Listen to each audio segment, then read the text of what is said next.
Ay, ma'am. Ma'am, Oh, Pogi! Ano nang nangyari sa'yo? Nagpakita ka pa. ma'am, tatanong ko lang po ma'am sana, baka may bakanting kwarto pa sa inyo. Oh, bakit mo naman tinatanong?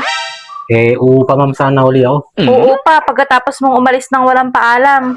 Pasensya na ma'am, umuwi ma'am kasi ako ng probinsya eh. Ni hindi man lang naalalang mag-text o mag-chat, bigla ka na lang nawala. Akala ko ano na nangyari sa'yo. Umuwi lang ma'am ako ng probinsya at may emergency po kasi. Emergency, hindi ka man lang nagsabi. Bigla-bigla ka na lang nawawala. Ano yan, pag gusto mong bumalik, bigla-bigla ka na lang babalik. Pasensya na po ma'am. Emergency lang po talaga sa probinsya namin. Tapos nagpahanap ka ng paupahan. Alam mo naman na kahit alang bakante dito ka naman nakatira.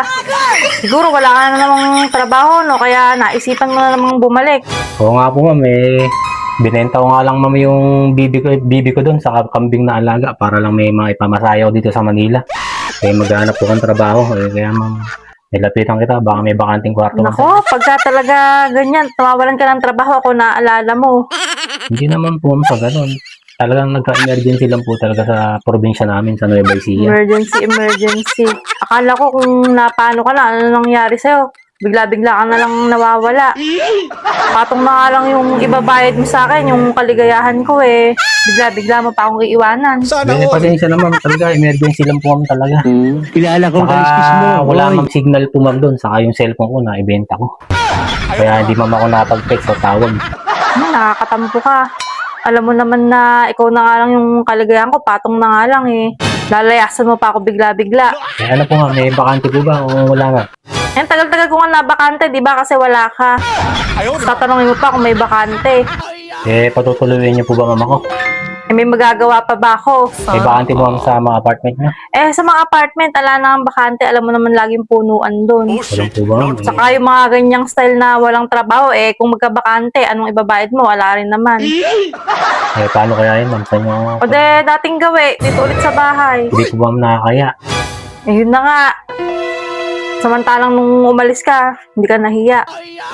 Baka ma'am ngayon baka may kasama na kayo. Iba dyan. Wala. Ay, hanggang ngayon ma'am, wala pa. Hindi, wala pa rin. Ito nga iniintay ko.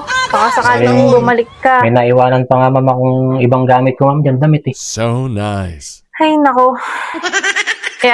Dito ka ulit tutuloy. Opo ma'am, habang maghahanap ko ng trabaho. Ba't maghahanap pa ng trabaho? Di ba nga may trabaho ka na dito? Binilan pa nga kita ng motor. Asa na yung motor? Ma'am, naibenta ko na rin po ma'am, gawa ng pangangailangan sa probinsya ma'am. Naku, paano yan? Anong ipanghatid sundo mo sa akin? Saan ako sasakay? Pwede po ma'am, maglabas na lang kayo ng bago. Paglabas na lang ma'am, uli ako ng bago. May magagawa pa ba ako?